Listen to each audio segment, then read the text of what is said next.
when you go into this room talking to Schäuble and all these other crazy people, like what really happens in the room? Like no one ever told us what is it? Is it werewolves or like what is it that happens? Like people go in with an opinion and they come out with another one. Like no, let me tell you what happens in the Eurogroup. Yeah?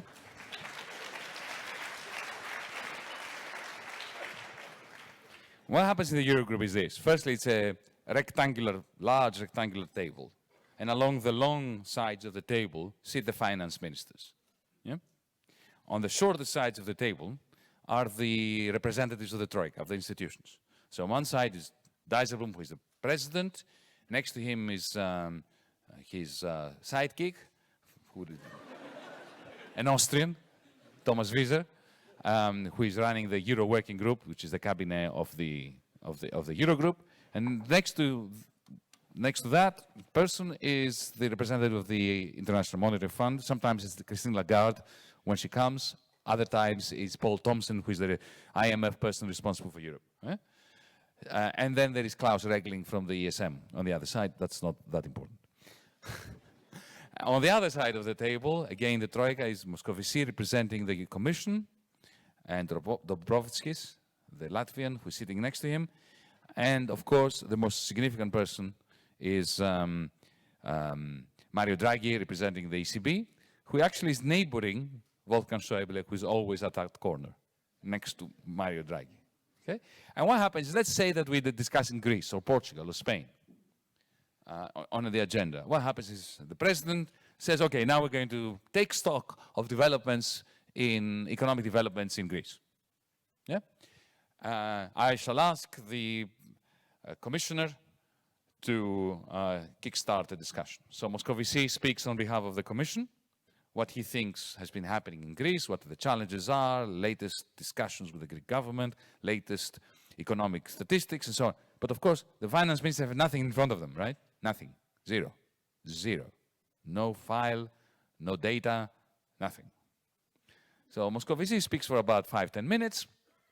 Then the baton is passed to Mario Draghi, who gives his spiel from the perspective of the central bank. Then it's the representative of the IMF, which is astonishing, isn't it? We have the representative of the IMF in our own governance body. Okay. The representative of the IMF speaks, and then Dijsselbloem says, Yanis, your turn, because we're talking about Greece. So I have 10 minutes. And I have to respond to what I heard in there, not to something that I have been briefed about. And often, what you hear is completely unsubstantiated or completely out of the blue. You have no prior warning that these arguments will be made. Yeah? So you have to improvise for 10 minutes. And then the floor is open for other finance ministers to contribute. Usually they are from Eastern Europe, and they are all competing as to who is going to be more likable to Schäuble. To the extent sometimes Wolfgang gets annoyed with them. You're overdoing it, you're overdoing it. Huh? The French finance minister will then speak.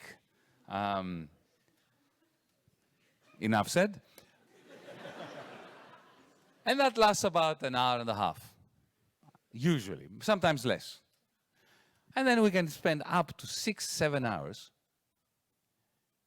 debating the communiqué that will come out.